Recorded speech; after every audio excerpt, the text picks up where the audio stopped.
సమర్థిస్తున్నారా లేకపోతే సమర్థించడం ఏంటి? అంత చెత్తగా మాట్లాడితే ఒక భాష ఏంటి? ఆడవాళ్ళంటే ఏమనుకుంటున్నారు మీరు? మీలో ఉన్నదే బయట వస్తుంది.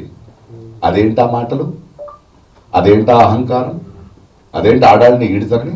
ఇవాళ ఆడవాళ్ళకి అన్యాయం ఎవరి నుంచి జరుగుతుంది? మగాళ్ళే కదా, తరతరాలుగా మనమే చేస్తున్నది కదా. మీరు ఒక వేదిక మీద మాట్లాడుతున్నప్పుడు మీకు ఉండాలి. సరే, ఆయన క్షమాపణ అడిగాడు, బట్ ఒక సంస్కారాలు బలిదారు కదా. ఇప్పుడు ఆమెను ఆంటీ అన్నాడు అంటే వాళ్ళ భాష చూడండి. వాళ్ళకి ఆడవాళ్ళ బాడీ పార్ట్స్ తప్పితే తెలుగు రాదు వాళ్ళకి. వాళ్ళ బాడీ పార్ట్సే మాట్లాడతారు. వాళ్ళు ఎంత సంస్కారాలు అనుకుని మాట్లాడుతున్నా అంత అసహ్యం అది. అనసూయ గారిని, అనసూయ లాంటి వాళ్ళని నేను సపోర్ట్ చేస్తాను. ఆడవాళ్ళని సపోర్ట్ చేయాల్సింది మా బాధ్యత, మా కర్తవ్యం అది. శివాజీ గారు కానీ ఎవరు కానీ ఒక వేదిక మీద మాట్లాడేటప్పుడు ఒళ్ళు దగ్గర పెట్టుకుని, మీకు ఒక వేదిక ఎందుకు ఇచ్చారు?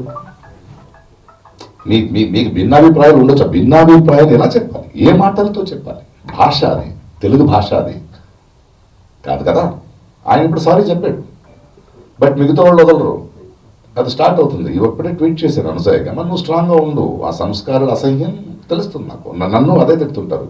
ప్రకాష్ రాజు గారు మీరు ఎందుకు మాట్లాడరాళ్ళు? అమ్మని లాక్తారు, చెల్లిని లాక్తారు, కూతురుని లాక్తారు, అంతే. వాళ్ళ బ్రెయిన్ ఎక్కడుందో అక్కడే మాట్లాడతారు వాళ్ళు. అది ఖచ్చితంగా శివాజీ గారు చెప్పింది తప్పు. ఒక సభ్య సమాజంలో వీ కెనాట్ ఎక్స్పెక్ట్ ఇట్. మీరెవరు చెప్పడానికి? మీ దృష్టి మార్చుకోండి. గిల్లేది ఎవరండి అమ్మాయిని? ఆడవాళ్ళ? మగాళ్ళే కదా. మరి నేను పోకులేలా చెప్పాలా గిల్లితే గిల్లించుకోవాలని? కాదు కదా, అన్యాయం కదా, అది తప్పది.